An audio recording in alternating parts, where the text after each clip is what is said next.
As many of you know, tonight's program is part of the Craig Buteau author series. This endowed series, established by the Library Foundation to honor former director Craig Buteau, ensures that award-winning and New York Times best-selling author events will continue at LFPL.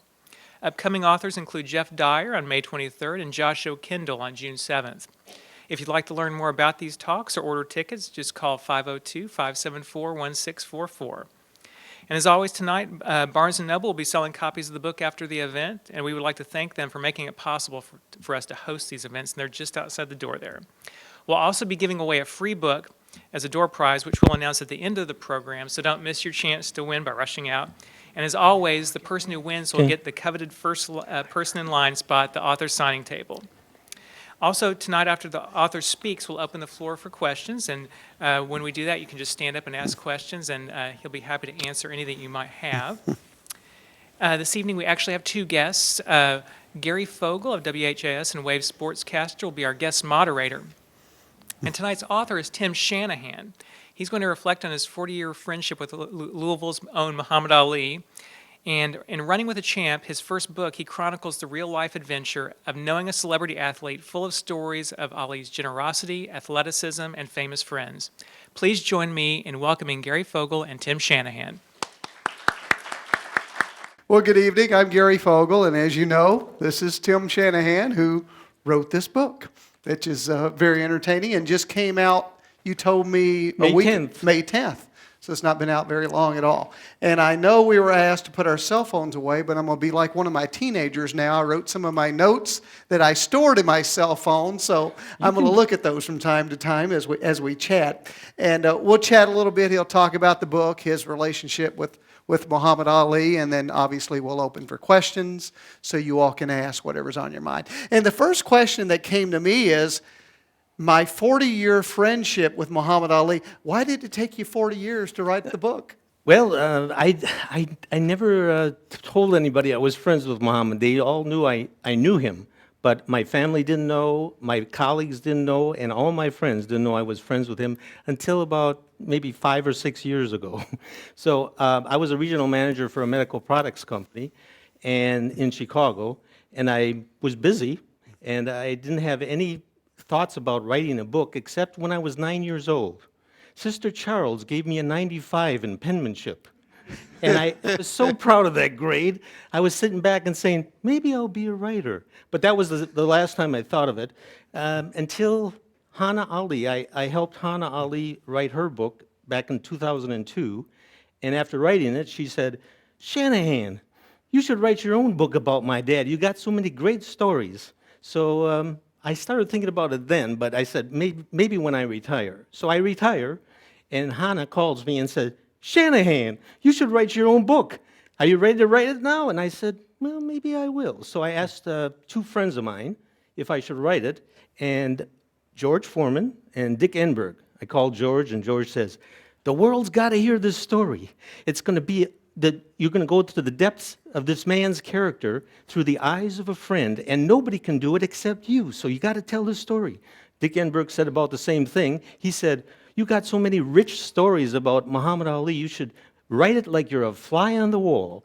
And I said, maybe I will. So that's when so I called another friend, Jerry Schilling. Jerry Schilling is Elvis's best friend. He wrote a book called Me and a Guy Named Elvis. And I said, Jerry, you wrote this book about the king. I'm thinking about writing a book about the greatest. What do you think about that? And he goes, yeah, that's a good story. I'll call it Me and a Guy Named Ali. But he said, no, I think you're stealing my script there. So he said, well, if you're going to do the book, I can be your literary agent. So Jerry Schilling became my literary agent. He shopped the book around. We got offers from 4 major publishers, and one of them was Simon & Schuster, and we went with him. Bob Bender, it was great. He loves Ali, and he did Hana Ali's book, so that was the connection. He did Hana's book, and he wanted to do my book too. He called Jerry and he said, name the price. I want to do this book. So that's how it happened. You know, in reading it, obviously you idolized him as an athlete, and you talk about in the book when you first met him how nervous you were, and even subsequent visits after that.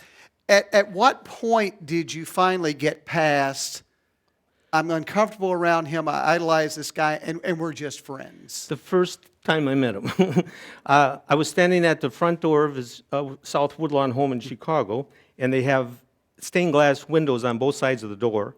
And I rang the doorbell, and then I got nervous. I said, oh my God, what do I call him? Mr. Ali? The champ? Muhammad? Uh-oh. And now I peeked through the window, and on the top of the stairs, in a beautiful robe, maroon beige robe, I remember it today, with a hood, looking majestic, I said, uh-oh, here he comes. And he's coming to the door. He looks in the front door, and I put my head back, and I go, I think he saw me. So here he goes. He's going to open the door. Okay, I'm getting nervous. Mr. Ali, hi, Mr. Ali. My name is Tim Shanahan, and I know you are, man. Come on in. And it sat down on the fourth stair of his stairwell, and as soon as he started talking, the first thing he said, Tim, you're just like me. You want to help people. Now, I want to tell you, anytime you need my help, you give me a call. I'm going to give you my personal number, and I'll be there. And that's how we started the conversation. So I loosened up. Everything was cool after that. But one of the things he did do to even loosen me up more, in the middle of the conversation, there was a table with a phone and a black book. And he opens up the black book. He said, you know how many people are more famous than me? I'll show you. And he opened up the book and he said, see this person? Johnny Carson. He's more famous than me. You see this person? Bernstein, Leonard Bernstein. He's more famous than me. You see this person? D. Martin. He's more famous than me. So he was telling me that he's the most famous face on the earth by saying, these people are more famous than me, and we all know that they aren't. So that's how he loosened me up a little bit like that, saying, I'm not that great. I'm not that big. So that's the way it happened. I don't want to give too much away because some of you, how many in the audience have read the book? So nobody yet. A couple. Okay, so I don't want to get into too many details because I don't want to give too much away, but I will say this. You, in the book, under the strangest circumstances, meet some of the most famous people. It's just amazing how you meet these famous. I'm reading it and I'm thinking, you're like the real life Forrest Gump. You know, you have all these strange encounters with these people you meet, and it's just fascinating, the people you encounter and your interactions with them. Yeah, the first one that I remember greatly is John Travolta. We went to see Saturday Night Fever in the movie theater. After the movie, Muhammad goes, you know that guy? And I said, yeah, he's on Welcome Back, Kotter, a TV series. I know who he is, but I don't know him personally. I'd like to meet him. I bet he's a regular guy, just like me. And I said, a regular guy like you? Yeah, he probably is. So I made a point. I'm going to find out where this guy is. So I ended up tracking him down to his office in Burbank and called the Burbank studios, told him, now the magic thing, anytime I call anybody and I say, I'm friends with Muhammad Ali, here's my name is Tim Shanahan, I'm friends with Muhammad Ali. What's your name? Because as soon as I say Muhammad Ali, they want to know who's calling. So I could get to anyone if you say you're friends with Muhammad Ali. So I got to John Travolta's personal assistant, Joan Edwards, and she got on the phone and said, oh, yeah, you know, John just loves Muhammad Ali. And I said, well, he wants to meet him. John loved Muhammad because his father did. His father was a professional athlete, a professional football player, and followed Muhammad since the first fight, since he beat Liston. So John was very familiar with Muhammad. So anyway, we ended up arranging a meeting with him. So we flew into the Spinks fight in John's DC-3 and in New Orleans, and we got to the house and where he was staying, and as soon as Muhammad was waiting for us, so he's waiting in the window, and as soon as he sees us, he busts out the front door and he goes, John Travolta! Everybody, John Travolta's here! My friend John Travolta came to see me! And all the people in the neighborhood knew that Travolta was there. I mean, knew that Muhammad was there, but they didn't know that Travolta was coming. As soon as they heard Muhammad screaming, about 50 people came from their homes and surrounded the place. And he said, John, Dance for them, John. Dance for these people. They love you. They love you. And John did a little move like this. And he goes, can you sing a song? John, sing a song for him. And John said, no, I'm not going to sing a song. So that's how the meeting came about. And as soon as we went back into the house, John said, well, there's another story about that. But Travolta was one. Michael Jackson was another. Michael Jackson was terrific. We went into his house, and we met him outside the house. And as he came out, he said, Muhammad, I want to show you something. So the guest house was right across the walkway from the main house. And right away, he took us into this guest house, and surrounding the whole room, it was almost as big as this, on 2 shelves were dolls. They were just China dolls and all different kinds of dolls from all over the world. And Muhammad said, are these Janet's? Are these his sister, Janet's? He goes, no, man, they're mine. The dolls had eyes, and they were all looking at us.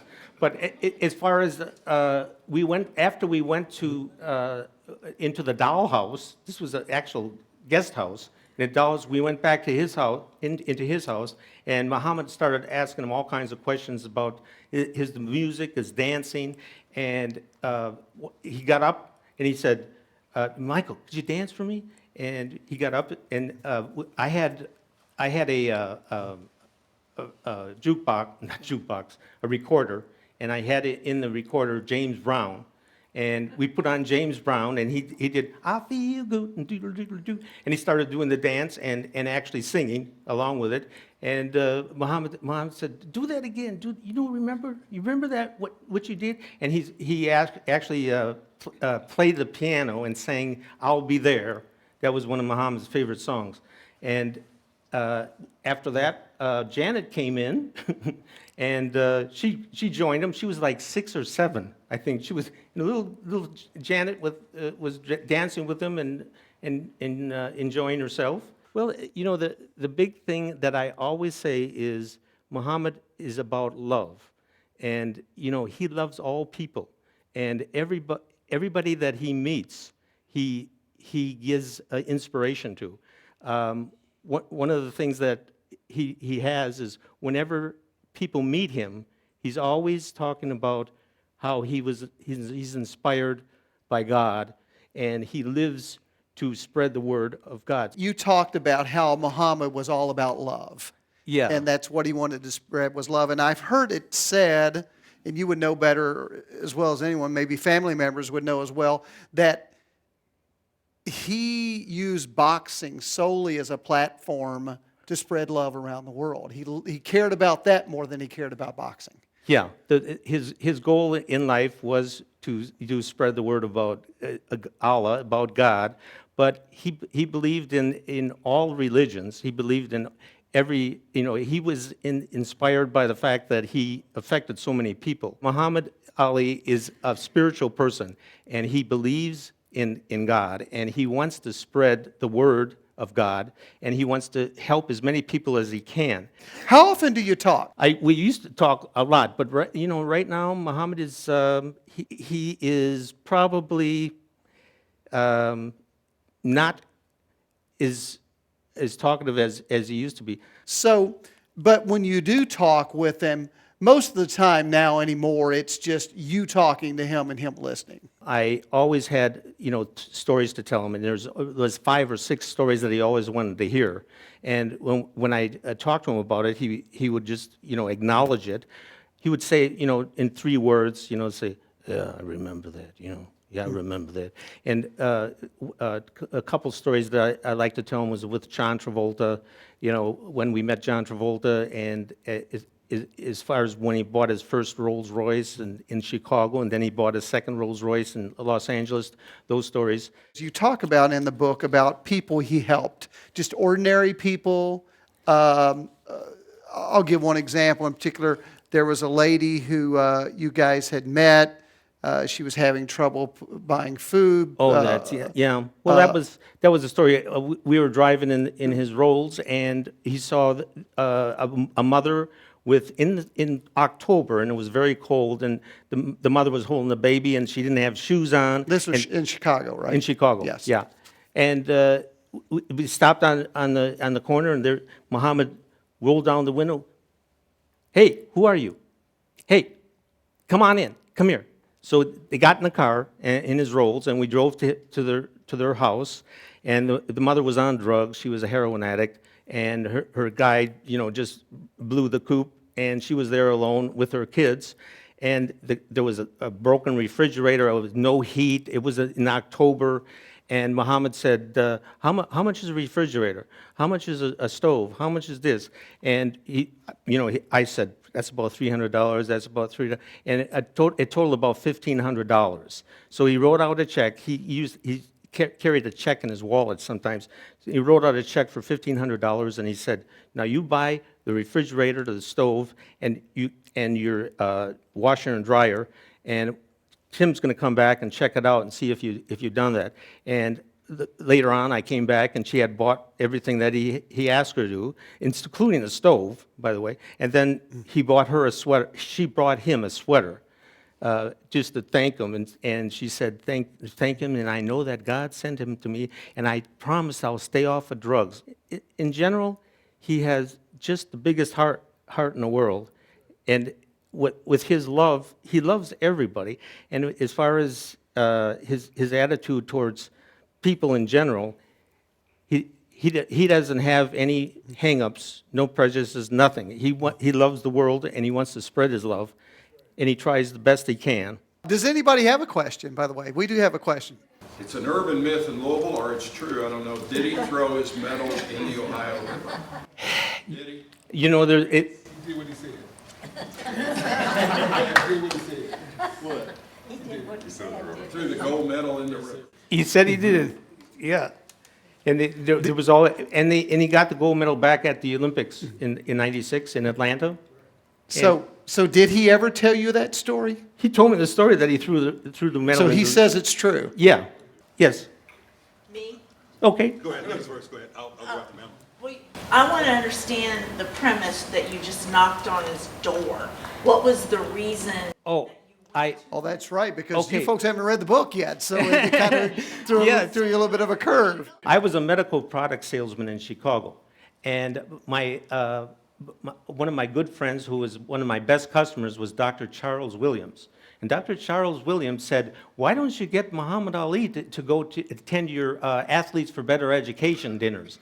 I was involved with a nonprofit organization called Athletes for Better Education, and we were helping high school kids who are great athletes and would get sports scholarships and had poor grades, so they wouldn't make it in college. So we got tutors for them to improve their grades, so by the time they got their scholarship, they'd be able to stay in school. So and Dr. Williams said, well, why don't you get Muhammad Ali to speak at one of your dinners? And I said, that'd be a great idea. How do I do that? I'm his personal physician, and I can give him a call and arrange it. So he calls him, and Muhammad, he actually gave me Muhammad's phone number and address. So he called Muhammad, telling him I was going to be coming over. So that's how it's. So I knocked on the door, and then. So that explains, again, if you haven't read the book, that explains why when he got there, Muhammad said, oh, I know who you are. When he said, hi, I'm Tim Shanahan. Yeah. Muhammad said, I know who you are, because he'd already talked to the doctor, and the doctor had explained who he was, why he was coming, all the details. And so Muhammad was drawn to you because it was a project to help people. Yes. Which is what he was all about. Yeah, that's it. Yeah. And that was actually the reason that, that we got together as well as we did is because he said I was helping people with this nonprofit organization. And that led to him inviting me to the house, and we had dinner. And he actually asked me to start his nonprofit organization called World Foundation, and to help him with that. And World Organization for Rights, Liberty, and Dignity, and that's when we got closer. But I think the main reason that we got close is because my wife and I were both friends with Veronica and Muhammad. So there was the four of us. I don't think there would have been the two of us, Muhammad and I, that would get so close if there wasn't for our wives that were friends too. So Veronica, my wife Helga, and Muhammad and I were very close. And Veronica once told me that I'm the only guy that Muhammad trusts her with alone. and the main reason is because Muhammad saw that Helga loved me, Helga loved Muhammad and Veronica. So he was very comfortable with that. And he would leave town and he would say, you know, Helga, could you come over and, you know, hang out with Veronica? Helga was a very good cook, and she used to cook dinners for all four of us. And when he left town, Helga and I would go over and cook dinners for Veronica and the kids, Hannah and Layla. And so we got closer that way. But the main thing that I think that we really shared was the love for Muhammad. There was three of us that loved Muhammad, so that brought us all together. And he felt very comfortable with both Helga and I. You had a question. Yeah, just briefly. I don't know if this is in the book, and I haven't had a chance to read it yet. But I wanted to ask you, we know about the character Muhammad Ali, back to the Olympics. I remember when we saw him come out, it was a surprise. He came out and lit the torch. But also I think it was a kind of a watershed moment, because my image of Muhammad at that time was a strong, powerful person that he was, not just in boxing ring, but his character as well. But I think I saw him even more strong, because here he is, he's shaking. He's got the first signs of his illness. But his Yes. strength of character has him there lighting that torch. Did you have the opportunity to speak with him about that? Did you guys talk on a level of such? Yeah, I was there. I was in Atlanta. His spirit was always above the physical part, and he never, you know, he's the type of guy that any obstacle that's in front of him, it's a challenge to him, and he'll face that challenge and win most of the time. I mean, that's a challenge to him, and he had always had this idea of that God is on his side, and he believes in God, and as long as God's on his side, he can do anything. And when he got the Parkinson's, he just said that every day he says that, you know, God is challenging me. There's a new test for me every day, and I pass the test every day. And to him, it was kind of like a badge of courage that God is giving him Parkinson's disease so he can show the world that he can conquer it, or that he is above it. And what it is it's over physical defects, this physical defects, his spiritual mind, his spiritual self overcomes it. And he wants to inspire other people when he does that. His mental ability is always there, his memory, he's alert. The Parkinson's affects the body, of course, and the muscles. And it restricts his trachea and his vocal cords, and that's why he can't talk, and he's hard to swallow. If there's anybody in this world that Muhammad loves, it's his brother Rahman. He loves his children, but Rahman has always been the closest to him. Since they were kids, there's an incident where Mama Bird was scolding Rahman, and she was spanking him. And I think they were 8 and 7 or something like that, about 8 years old. And Cassius came over in between, pushed his mother away, took Rahman by the arm, and dragged him into the bedroom and said, "You don't hurt my baby," and took him into the bedroom and protected him. You remember that? And he loves Rahman. Absolutely loves Rahman as more than any person on earth. And he loves his daughters and he loves his son, but he loves Rahman more than anybody. And to this day, he's special. A special love. We have a question. Go ahead. What year did you meet him? And also, how did you come up with the title of your book? Okay, that's a good question. I met him in 1975, and as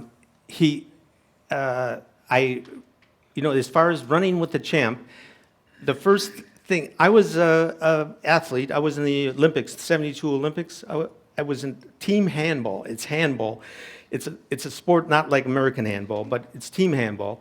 And I was pro basketball too. So Olympics, European basketball, and so I was an athlete. He knew it, and he said one day, I think it was the second day I came over to his house. The second day, he said, "You want to run with me tomorrow?" And that was it. I said, "Run with you? Of course I will." So the next day we ran. His workout is usually like a mile and a half when he's not training at Deer Lake, and he's running in Chicago. We were in Chicago at the time. It's about a mile and a half to 3 miles. So we might go 1.5 miles and then 1.5 miles back. But that's when we started working out when he wasn't at Deer Lake. So whenever he was in Chicago, and we were living in Chicago, he invite me to the gym, and I'd watch him train and work out. But a lot of times, the running with the champ was probably 2 or 3 times a week right before he went to Deer Lake. So it was like 3-4 weeks before he went to Deer Lake, and we would be running in the Chicago neighborhood at that time. Yes? You ever talk a lot about his fights? Yeah, as far as his opponents, he said, here, the main thing is that Sonny Liston was the meanest, George Foreman was the strongest, and Joe Frazier was the roughest. And the fourth one was Ken Norton. Ken Norton. One of the things was with George Foreman. Before he fought George Foreman, everybody thought that his life was at risk. When he fought George Foreman, because the 2 fights before that, he knocked out Ken Norton first, I think. Yeah, Ken Norton first in the first round, and then Joe Frazier he knocked down 6 times before in 2 rounds. So everybody's saying those are the 2 toughest opponents for Muhammad Ali. He doesn't stand a chance if he fights George Foreman. So the odds were 8-1 against him, and that was a big chant. All Muhammad knew is that he would be able to dance around him. He's much more agile. George Foreman's a mummy. He comes at him, stiff, and he'll just run circles around him. After the first round in the fight, he realized, it was a good round, by the way. The first round with Foreman was a good round. And he said, I'm so tired. I can't do this for 15 rounds. I'm going to have to figure something out. So the second round, he did the same thing, running around the ring. He said, I'm going to stay on the ropes and see if he can hurt me. So he leaned on the ropes and he was blocking him with his arms and his hands. And Foreman was hitting his roundhouse punches, and he said, well, he didn't hurt me that much, and I can protect myself. So the third round, he did the same thing. By the 6th round, Muhammad said, I got him. He knew it. And he goes, at the end of the 6th round, he was walking back to the corner. Before he did, Muhammad said, George, they told me you were bad. You're not hurting me with any of those punches. He said, if you can't hurt me, you better get out of the ring. And then as he walked by, George, he said, just as he walked by, Ali said, is that all you got? And George said, yep, that's about it. And he did say that, because when we watched the fight, I said, what did Muhammad say there? I mean, what did you say? And I said, George, is that all you got? And what did George say? Yep, that's about it. And then the 7th round, he knocked him out. So that was the 6th round. So in the 7th round, he knocked him out. But the fight, he really was very accurate as far as who were the toughest fighters. And he told me once, up until that time, Karl Mildenberger from Germany was the toughest fight he had after Liston. But Liston to him was not a tough fight. He said, I didn't realize it, but before going into the fight, of course, he was scared. But once he got into the ring and realized how much quicker he was and bigger and stronger, he settled down. He said, hey, I got this fight. But with Mildenberger, he didn't expect it. And he was just an aggressive, very talented boxer. He had very good skills. So he said that was the toughest fight, and we're worried late in the rounds with him. But as all the fighters, I think that he always said that the 2 fights that were the biggest in his career was, of course, the Thriller in Manila and Foreman's fight. But he thought the toughest fight was the Thriller in Manila. He said he died. When we watched that fight together, he said, I thought I died in the ring that night. And he said, and so did Joe. After the fight, maybe months later, Joe said, I thought I died in the ring too. So they both, and I think both of them did lose something that night. After that fight, he was saying, well, he's a little slower now, and that took something out of him as far as in the fight. But Muhammad was always above it spiritually. He always wanted to use the fight game to speak to the world about his religion, about God. And so he was using boxing for that goal. And and Rockman knows that. So, I know, and that's he always believed himself as a minister of God. He was always looking to help people, and that was his goal in life, is to help as many people as he could. One of the things that he lost sleep over is the starving children. Any people that are starving, but children especially. So every night he said, I believe in miracles, and I believe that hunger will be conquered someday. And he would wake up and find out ways, how could he help these starving children? And the best way he could do it was with his fame. So then he worried every night, how can I use my fame to help these starving children? And he tried the best he could, but he said he always looked to God and say, give me an answer, give me an answer. He said that to God since he was 12 years old, when he was laying in the grass out in front of your house. And he would look up in the stars and he would say, God, what do you want me to do in life? He said, tell me, give me an answer. And he said he knew God was behind the stars up there, and he would give him an answer sometime. And one story I have is that Brian Wilson of the Beach Boys, he did the same thing. Somehow, Muhammad heard about it, and he said, and I introduced Muhammad to the Beach Boys in music, because I loved the Beach Boys, and he loves falsetto voices. So I always put on a Beach Boys tape in his Rolls Royce, but I told him one day, I said, Brian Wilson did the same thing as you did when he was a young boy. He would look up in the stars and say, God, give me an answer. Tell me what you wanted me to do in life. And he never would answer. So, but anyway, the idea of that they had a purpose set early in life. They knew that they were going to be dynamic in life. They were going to be, maybe they knew before all of us that they were going to be famous and that they were going to be leaders and people were going to look up to them, and they had to inspire people. So they were always looking for that. Like in the mid to late 70s, it was determined that Ali was the most recognized person in the world. And there's a fascinating story about how they determined that he was. Yeah, Time Magazine, that story. Yes, Time Magazine did a story, and they took 25 headshots of famous people in the world, like the Queen of England, President Carter, the Shah of Iran at the time, John Travolta and Donna Summer. Why? Because they were the most popular people in 1978. So they took 25 headshots and went to 5 continents. That was the big thing. They hit 5 continents. And the story that I remember that Muhammad told was that they took it to China, and they went into the rice paddies of China.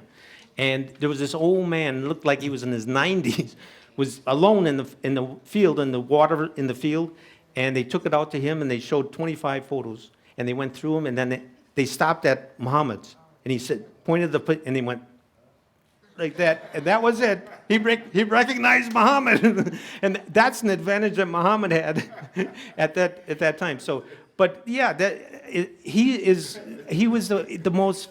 So, 1978, Time Magazine ranked him the most famous face on the planet. So he's the most recognized face on the planet. So it was true, yeah, it was true. And today, it's close. I mean, even today, after 40 years. 45 years, whatever. But the thing that Muhammad wants to do is he wants to inspire people. He loves people. That's if you want to talk about Muhammad Ali, he loves people. He wants everybody to love him, but he loves everybody.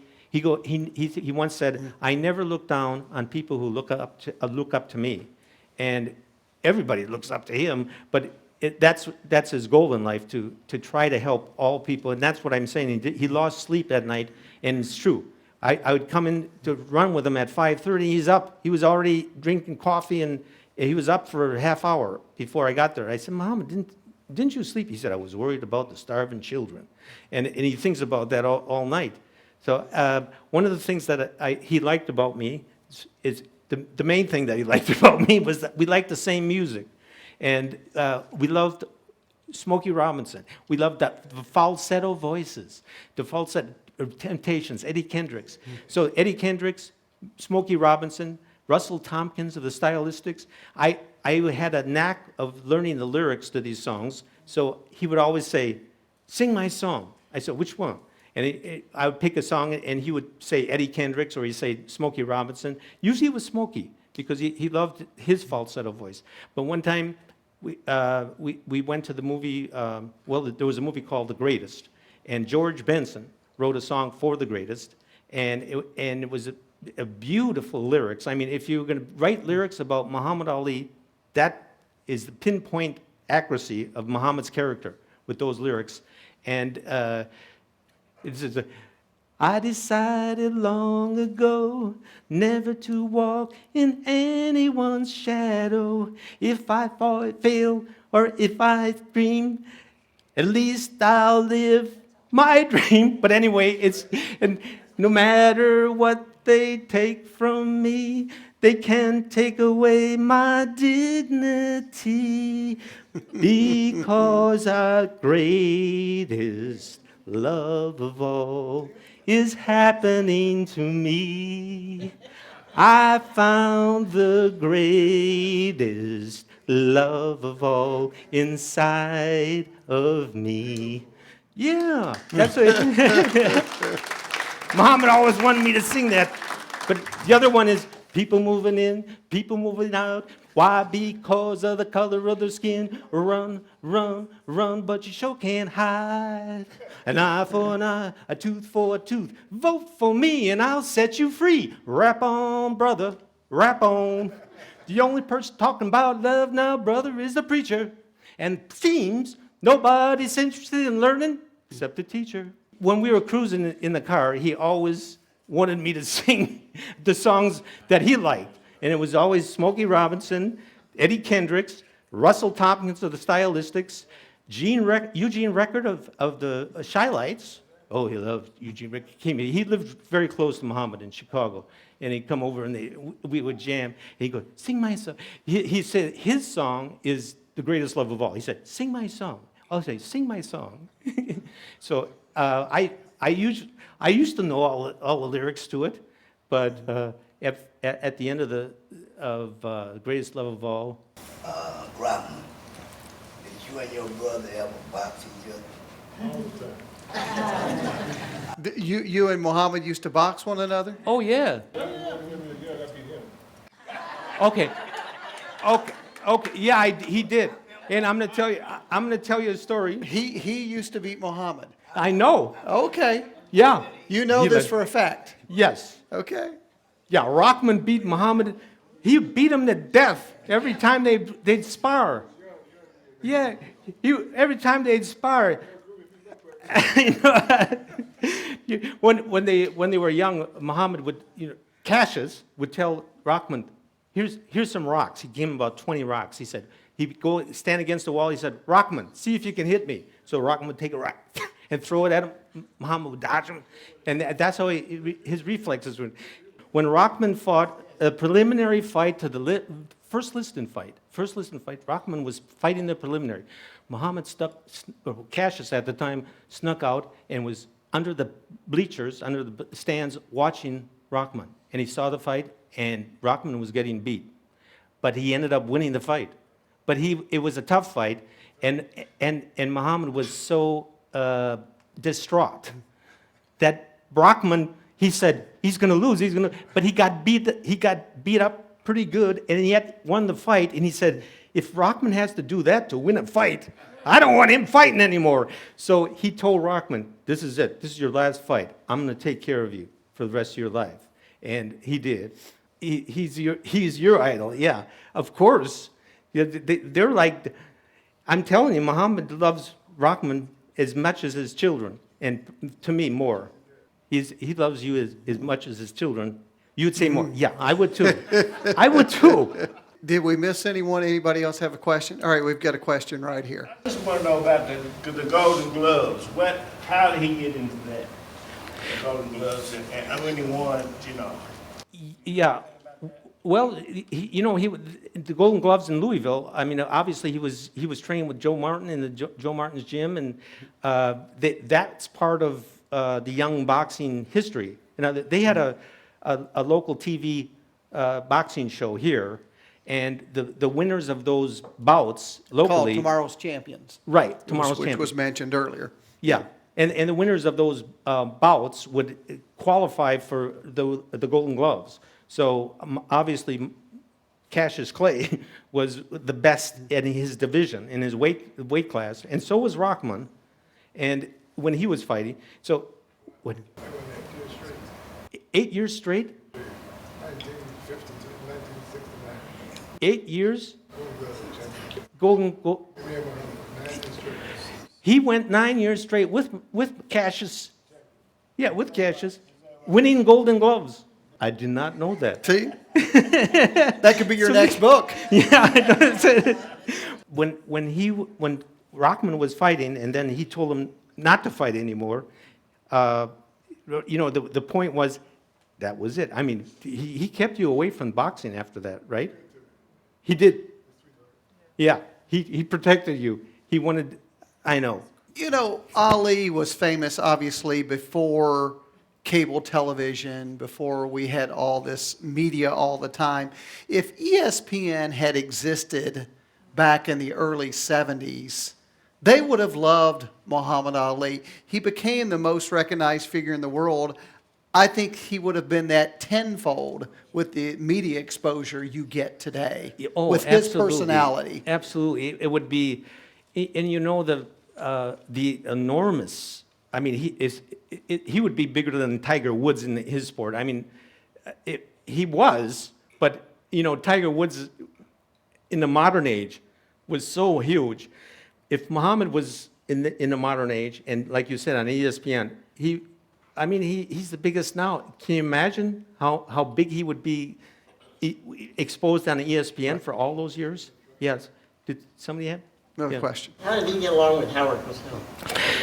It was, I remember listening to all this stuff on the radio. Yeah, and it was part of an act. That was part of his act. He was trying to bring more people into the viewing audience.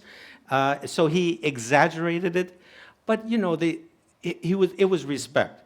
I mean, they're not buddies, but they're respectful professional people that he knew with the game. Howard Cosell knew what Muhammad was doing. So they always had that agitating moment because he knew Muhammad was trying to get his goat so he could attract more viewers. So, but you can't say that Muhammad loved Howard Cosell, but I mean, he really liked him. I mean, they got along off camera and had nothing against him, but he was using that to motivate himself to get more viewers by agitating him like he did. But We got a question right here. Yes. That was the same. I was going to ask about the relationship with Howard Cosell, and did you know anything about that? Oh yeah, I mean, they weren't close personal friends, but professionally, I mean, Howard Cosell loved Muhammad. They had the best relationship for the viewing audience, and that was the key, is that they attracted so many more viewers because of the way they got along, and it was always, good and bad, the good versus the bad, and, always agitating each other, and, it always caused more viewers to view in and say, did you see Cosell and Ali last week? No. Well, they're going to be on this week. So everybody tunes in, and, it was a prearranged, there was nothing prearranged. But with Muhammad, he always is prearranging in his mind how he can bring in more viewers. So he has a plan whenever he was talking to Howard Cosell, and he knew how to do it. And he was convincing. He's quite an intelligent young man, that Muhammad Ali. No, Ma'am, we'll get to you in a sec. Did you have a question? I did. Did you ever have discussion with Muhammad Ali about his feelings of how Louisville, the city of Louisville, and the people in Louisville, I'm a transplant, but how they felt about him? It has never felt to me in the 40 years I've lived here that he ever got as much attention as he deserved. It took us forever to get the museum finished. Yeah. In a way, it just didn't seem like the city, but again, I'm a transplant, so I don't, although I've lived here a long time, it never seemed like he got as much of the, Love? I know Yeah. he was well loved and recognized, but as much, I don't know if the word is respect, but just, did he ever talk about his feelings about his hometown? well- I think his hometown was disappointed he didn't stay here and live, but Right. how could he do that when he was as universal and international? Yeah, the one thing that you know is at least the Muhammad Ali Museum is here because of him, if you were to pick a place for that Muhammad Ali Museum, it would probably be Las Vegas. Second would be New York. Third might be Miami. Fourth might be Los Angeles.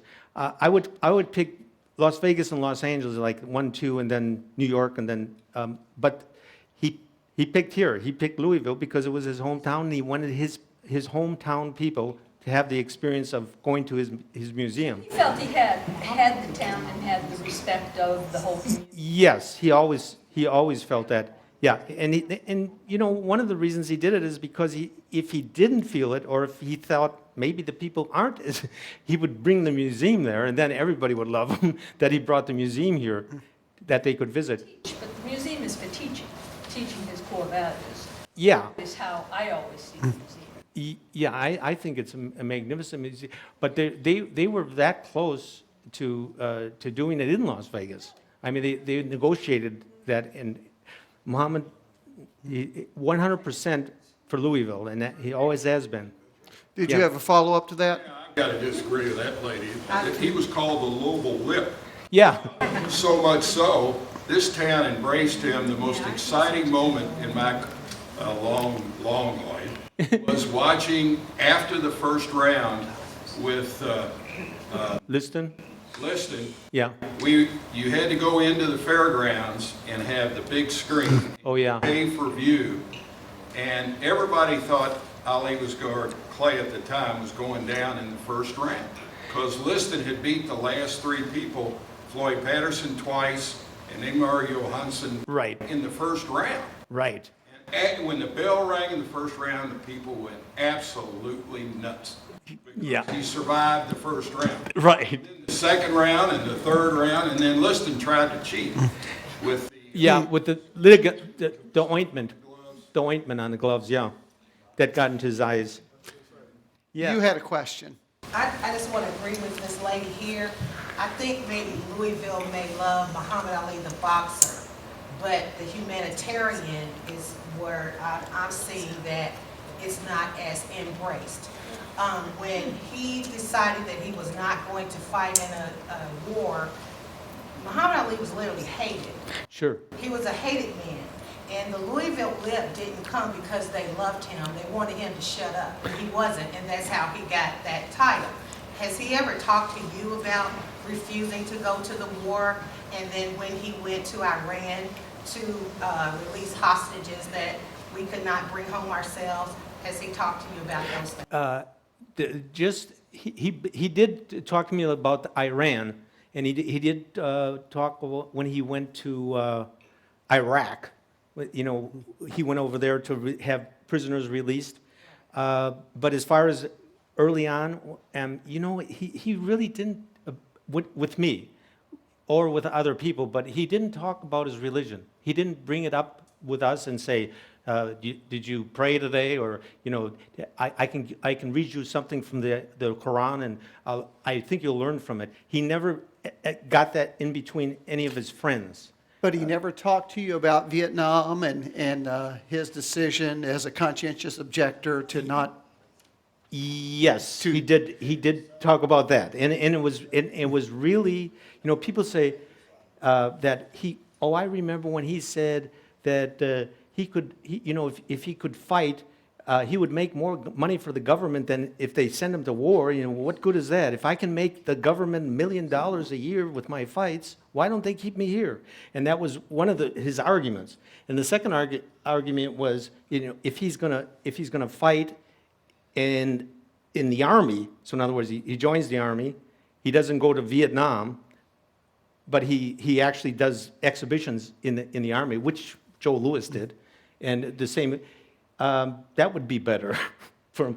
They offered it to him, but he refused, and that was just because of his religion. He refused to, let's say, appease the government by going into the army. He was using himself as an example to all young Americans because he was against the war, really, but especially as a Muslim. But he was using it as an example for all young Americans, saying, look, you better look at this a little closer. You know, you're going off to a war that we don't believe in. You know, let's look at it a little closer. So when he resisted and he said, I'll face machine gun fire. I believe that we shouldn't be there, and I believe that Muslims should not be fighting for a war that's unjust, and we shouldn't be killing those people over there.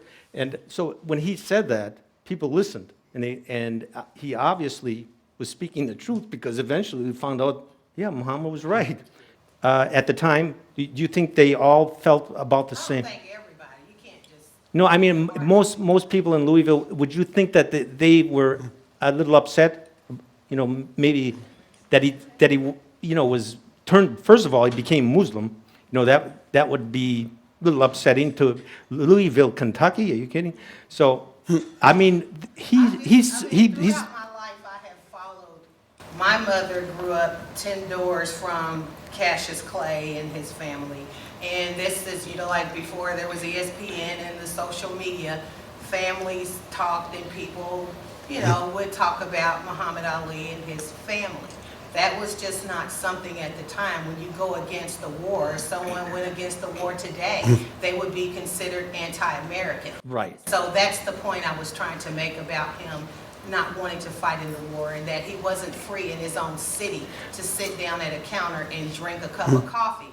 Right. Why would he then go and fight for a country who would not defend him on his own soil? Right, very good point. That's the thing. And Muhammad Ali, he was given the Louisville Lip for a reason. So because you was his good friend, I just thought maybe you ought to have some of those kind of. Yeah, and you have to remember, I came in right when Elijah Muhammad died. So Wallace D. Muhammad took over. And when Wallace D. Muhammad took over, he was of firm belief that you can't hate the white man. I mean, he's always believed that. So when Elijah, his father, died, he changed the attitude, and he said, we have to get along with whites. We have to be part of their community. We have to be part of their life. We have to be part of their business. We have to get together and not isolate ourselves. Thanks to both our guests tonight. Sure. Thank you. Thank you.